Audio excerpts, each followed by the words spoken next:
second baseman, Price, plays well to the outfield, so a bigger than usual hole. But there's why the shortstop is there, kicks it. The throw will not be in time.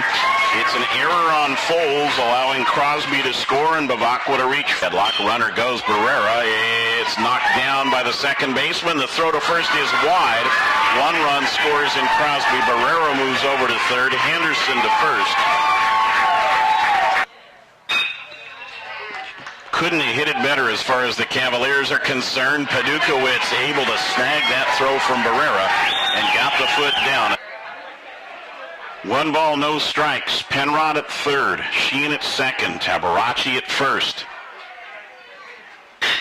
To short.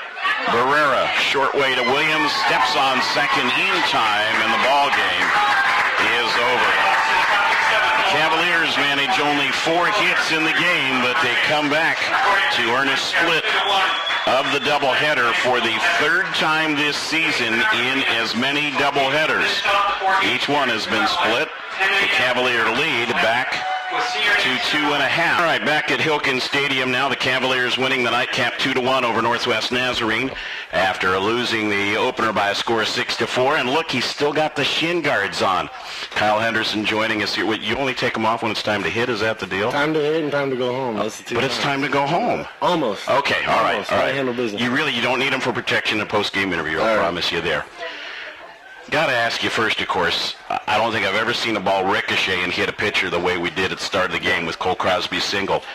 What did it look like from the dugout? It had to be a pretty gruesome sight. I had a pretty good view. I was standing up on the top getting some timing down, and I have never seen that happen. It hit the lip right on the mound. It came straight up and squared him right in the mouth. And so it was off the mound as opposed to off his foot. It was off the mound. Okay, and it looked like that originally. Pouring out. Got to give the guy credit. Casper comes back and goes the distance after that, too. So. Absolutely. That guy's a good pitcher. He pitched against us last time over there, and he threw the best against us when we were out there. So you got to hand it to him for sure. Talk a little bit about working with Caleb Jones. I mean, timing and mixing speeds is one of the fortes for him. Yep. How do you get that so that you can keep opposing hitters guessing and off balance? Because if they start to dial in, start to time against some of that stuff, they're going to drill the ball. What are the keys to making sure Caleb has a good outing? Working in and out is the first key for sure for him. Today he really didn't have the curveball, so we had to pick and choose our spots where we could use that. And I think we did that pretty well. 2 main pitches today, change of fastball, and they're a free swinging team. So we knew that if we fill it up around the zone, they're going to swing, and we're going to have success that way. So. Stanley Cup playoffs are going on. I think I could get you a gig as a goalie with one of the teams as busy as you were behind the plate. I think so. I've always wondered how I would do back in the goal. I've always wondered. Seemed as though that Caleb left more than usual number of pitches short of the plate today. Definitely, and that was part of it. Like I said, his curveball just wasn't necessarily there today. It wasn't bad. It was sharp, but he wasn't getting it the depth that he usually does. So we really had to work around with that. You know, the best pitchers pitch on days they don't have all their stuff, and he showed that today. Without giving too much away, and I know you won't, but what's the book against a team that's as aggressive at the plate as the Nighthawks are? It's a lot off speed, and we work a lot on game planning for teams like that we know are free swingers. And we don't necessarily pitch from behind, but we definitely look to get ahead with off speed, which isn't necessarily what we're aiming to do all the time.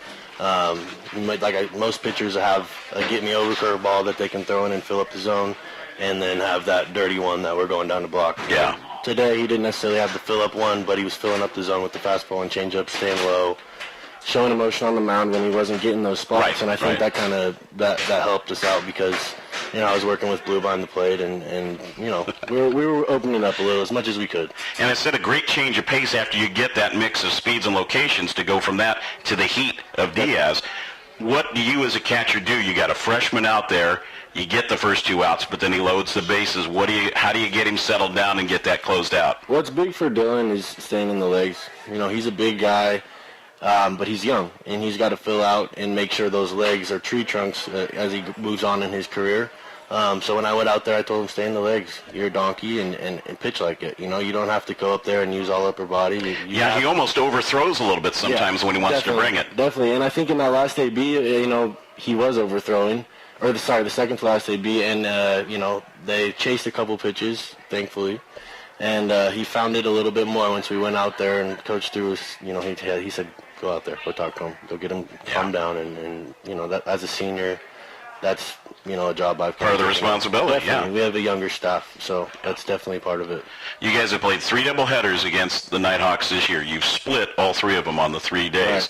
Right. Obviously, splits aren't what you want, but this game today, only 4 hits, but you guys really grit it out and find a way to win it, and that's kind of indicative of the way this team has played in the second half of the season. Absolutely. I think we need to come out tomorrow swinging the bats a little bit better. This is the same thing we did against them last time, and we're not the same team that we were when we played them last time. Right. And tomorrow's going to be a telling factor to how we do going forward for sure. And then you've got all the other things, end of school year, finals, commencement, everything else on top of it, and now you got to turn around and play at 10 tomorrow morning. Yeah, exactly. It's baseball. Everyone's got to do the same thing. The bases are still same length, and the mound's still the same length away from the plate. So we'll come out tomorrow, and I'm going to definitely preach to the guys that we need to come out with more energy than we did today, but especially than them tomorrow, because they're going to a hotel. We're going home. Yeah. So we got to, home cooking, right? We got to take advantage of that. Go home, take the shin guards off, prop the feet up. Yeah, so throw some ice on. We'll wish you good luck, not only tomorrow, but also in the set at St. Martin's, and hopefully close it out and get into the conference tournament. That's the goal. That's the goal. Congratulations on the effort today. Thanks very much for joining us. Kyle Anderson with us here as the Cavaliers come back to game 2 of this doubleheader. Drop the opener by a score of 6-4. Come back and win the nightcap 2-1 over Northwest Nazarene. Again,